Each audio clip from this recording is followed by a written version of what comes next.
Canada may have the reputation of being boring and beautiful. But our history may be more sex, drugs, and rock and roll than many think. Few storytellers have stirred up as much controversy or had as much fun covering our country as cartoonist Terry Mosher, aka Aislin. I've got a kind of a nervous-looking Paul Martin. He lampoons every politician, every moment we've loved or hated over the past 50 years. From the arrival of separatists, to Trudeau mania round 1, to our religious fervor over hockey. His drawings have skewered just about everyone. It's so easy to poke fun at these people when they pretend to have all the answers. Bullshit. Hello, you know.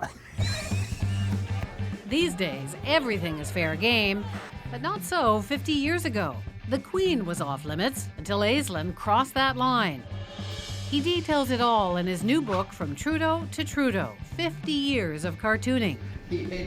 I met up with Terry Mosher, Aislin, at the McCord Museum in Montreal, where an exhibit is celebrating his life's work.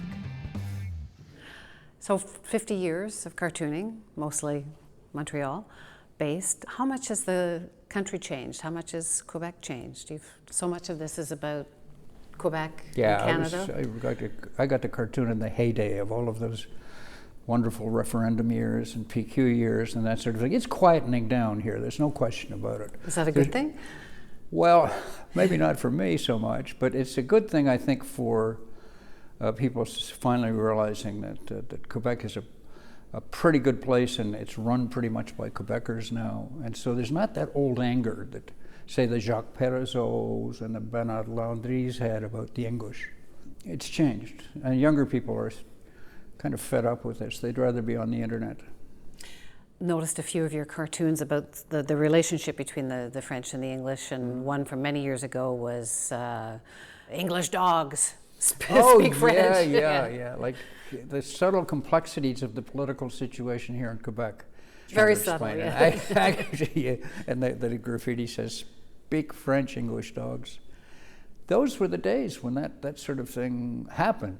Another one after the last referendum, the second referendum, which was the Francophone and the Anglophone sort of speaking to each other, saying, Bonjour Sylvie. That was a cartoon that was called for. If you remember, the second referendum had been very intense, and it was very close, the final vote. And I just felt that I had to draw a cartoon not of the winner or not of the loser, but of two ordinary people, neighbors. Out on their balconies. Yeah. And one is taking down her we signs, and the fellow is taking down his no signs, and he's looking up and he says, how have you been, Sylvie? And she's saying, bonjour, Frank. In other words, we've come out of it, and we go back to being ourselves again. Because I think people outside of Quebec don't understand how one side could try and take the province away, and yet people still somehow manage to get along. Well, we do manage to get along. It's primarily because of hockey. I mean, no matter your political persuasion, everybody is a hockey fan here. And that kind of, it's one of those things that pulls us together. Like a religion. Yes, yeah, and I started that with a cartoon about indicating that the new religion in Quebec was hockey. The other cartoon that you did was very famous. It was René Lévesque saying, okay, everyone, take a Valium. Yeah, actually, that was after the PQ was elected in 1976. I drew this, I walked into the editorial offices at the Gazette, and all the writers had these white faces because the results were coming in. There was clearly going to be a major PQ victory. And how simply it happened was all these jerks could use a Valium. And I went back to my drawing board and drew René Lévesque pointing, okay, everybody take a Valium. And there was an immediate reaction, particularly in the English community, about that, like, okay, yeah, it's not the end of the world. And I'm happy to say, yeah, a lot of Anglos left, but more of us stayed, and we took our Valium, and we're better Montrealers for it. You gave Lévesque a Valium at some point. I did. It was so funny. I won a national newspaper award one year, and he was a guest in Toronto. And as a joke at the party before the National Newspaper Awards, I said, Monsieur Lévesque, j'ai un cadeau. I have a gift for you. You know the way it was. Oh, So I handed him a 10 milligram Valium, which is a pretty powerful thing. And Levesque, God bless him, looked at it, he had his scotch, and he took it. Everybody kind of, whoa. And his speech died halfway through. He began slurring and this, that, and the other. And I take full credit for that. By the way, at one point we were pretty good friends. So, and he was a good sport about it up until the end. He enjoyed the cartoons. Yeah, I can sort of tell, looking at the cartoons, which people you liked and I which think, ones yeah, you I think didn't. that's, you can't help. I mean, my Stephen Harper cartoons are not remarkable, I don't think. I never met, I think he's the only prime minister I never met. So there was no enthusiasm about that guy. And I don't know if I'd walk around the corner to meet him, quite honestly. Mulrooney, you Now, certainly enjoyed drawing him. People think I hate Mulroney. It's not true at all. I enjoyed watching him so much. And he was from Montreal, and we all knew him.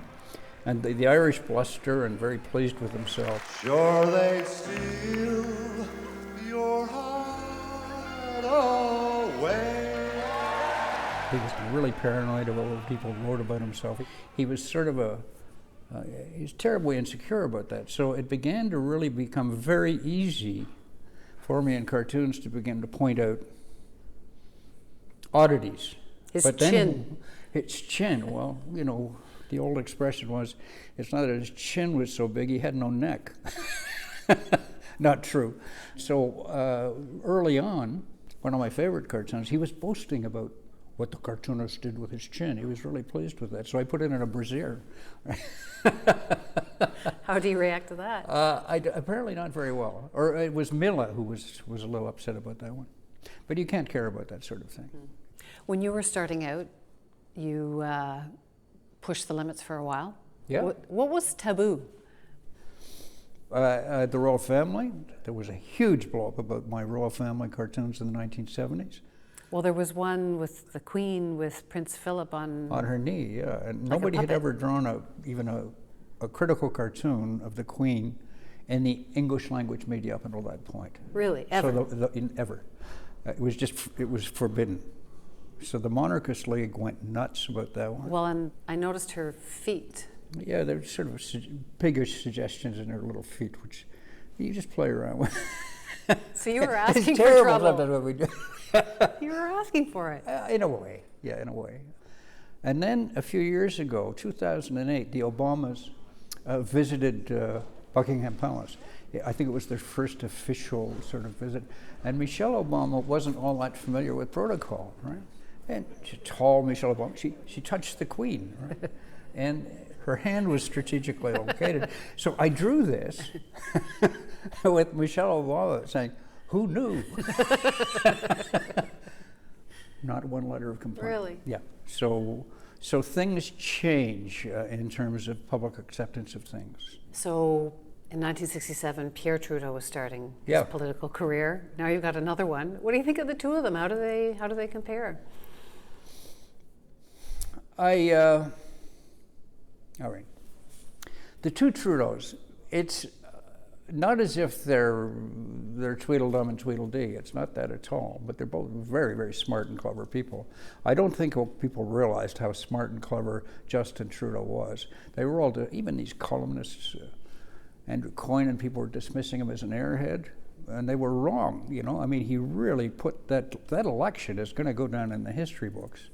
And I remember my favorite cartoon, and I think his favorite cartoon, was just before the election. It's Justin peering out saying, "We're leading by a hair." And that was it, exactly. I mean, and then they just... So he has rapidly, despite all of the selfies and stuff, he's rapidly developed a lot more respect amongst the populace, I think, in Canada. And he's his own man. You portray him often shirtless.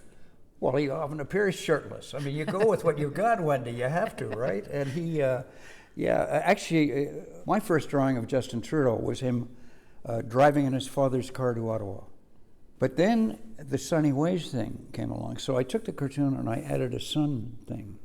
And then he started to go around shirtless. So I took his shirt off. So it's interesting how this cartoon has evolved through different phases.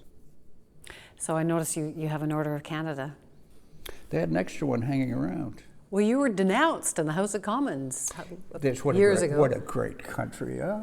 Yeah, it actually exactly 10 years before I got the Order of Canada, I was denounced in the House of Commons by the Tories for a cartoon I had drawn of Brian Mulroney.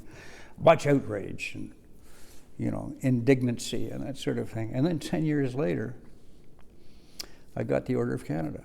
And great country. It's been a real pleasure. Thanks, Wendy. Yeah. Nice to talk to you. Yeah, thank you. Okay.